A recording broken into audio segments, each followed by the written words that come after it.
लेकिन मैं ये नहीं कहना चाहता हूं कि पत्नी के प्रेम और मां के प्रेम को तराजू पर तौला जाए, लेकिन मैं इतना कहना चाहता हूं कि मां का प्रेम अपनी जगह है और पत्नी का प्रेम अपनी जगह है। अरे पत्नी को भी प्यार करो और मां का भी सम्मान करो तो तुम्हारा जीवन सार्थक और सफल। पत्नी का अपमान मत करिए, वह भी आई है, वह भी आपके सुख दुख की जीवन संगिनी है। मैं ये कभी नहीं कहूंगा कि मां की इज्जत में पत्नी के अरमानों का गला घोंटो, लेकिन मैं ये भी नहीं कहूंगा कि पत्नी के अरमानों को पूरा कर ऐसा मत करो ज्यादा कि मां का सम्मान दिल से बाहर निकल जाए।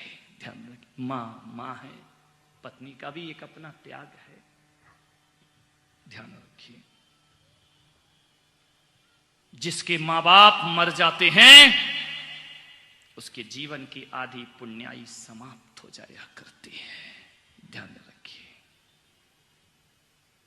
मां बाप नहीं रहते जिसके, उसे पुण्य खुद कमाना पड़ता है, और जिसके मां बाप रहते हैं मां की दुआ से बिना कमाए पुण्य हमको लग जाया करता है, ध्यान रखिए। बिना मेहनत के पुण्य मिला करता है, बिना मेहनत के सब कुछ मिला करता है। यदि मां रहे मान्यवर, मां क्या होती है जरा जानो पहचानो।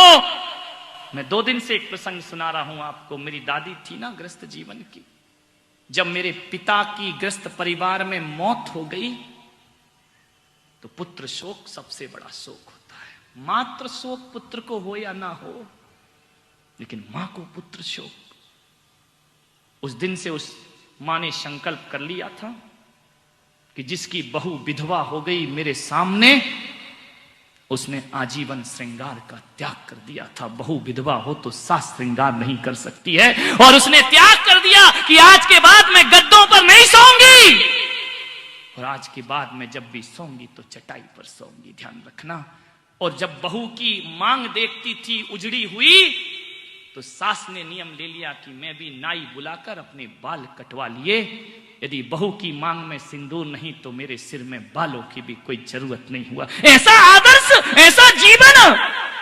जमीन पर सोने लगी, सप्तम प्रतिमा के व्रत धारण कर लिए, ध्यान रखना। कितना करती मां की ममता। और जब मैंने सन्यास लिया, जब मैंने दीक्षा का मार्ग अपनाया, तो मैं बताऊं आपको कि जिस मां ने मुझे पाल पोस कर बड़ा किया, जिस मां ने मुझे सन्यास के मार्ग पर लाई, वह मां मेरे साथ अभी भी है, ध्यान रखना। संत बनने का मतलब ये नहीं है कि मां मर गई या बाप मर गए, ध्यान रखना। वो आज भी जिंदा है। हमने उन्हें छोड़ा है लेकिन उनने हमें नहीं छोड़ा है, ध्यान रखना। वो आज भी साथ है।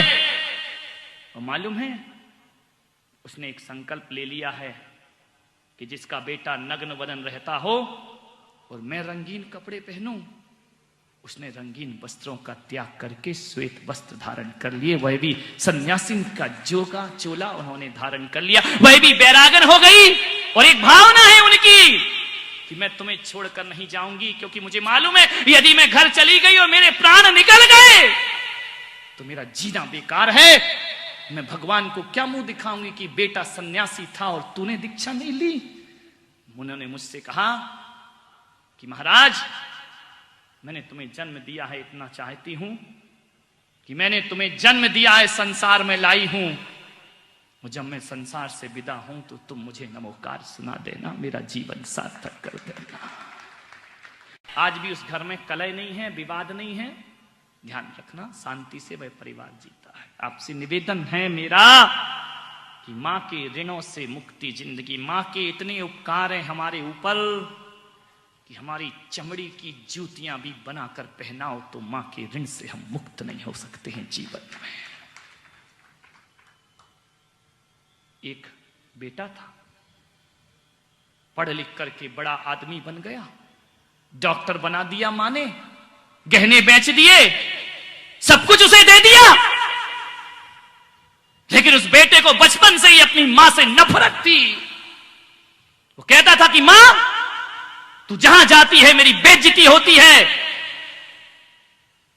क्योंकि मालूम है उसकी मां की एक आंख नहीं थी। मेरे भाई, मां सुंदर हो, मां बदसूरत हो, मां तो मां हुआ करती। सकती है। माँ गोरी हो, माँ काली हो, माँ तो माँ हुआ करती है। और हमारे देश में यदि सौंदर्य की देवी सीता को माँ कहा जाता है, तो मेरे देश में महिषासुर मर्दनी रणचंडी काली को भी माँ कह करके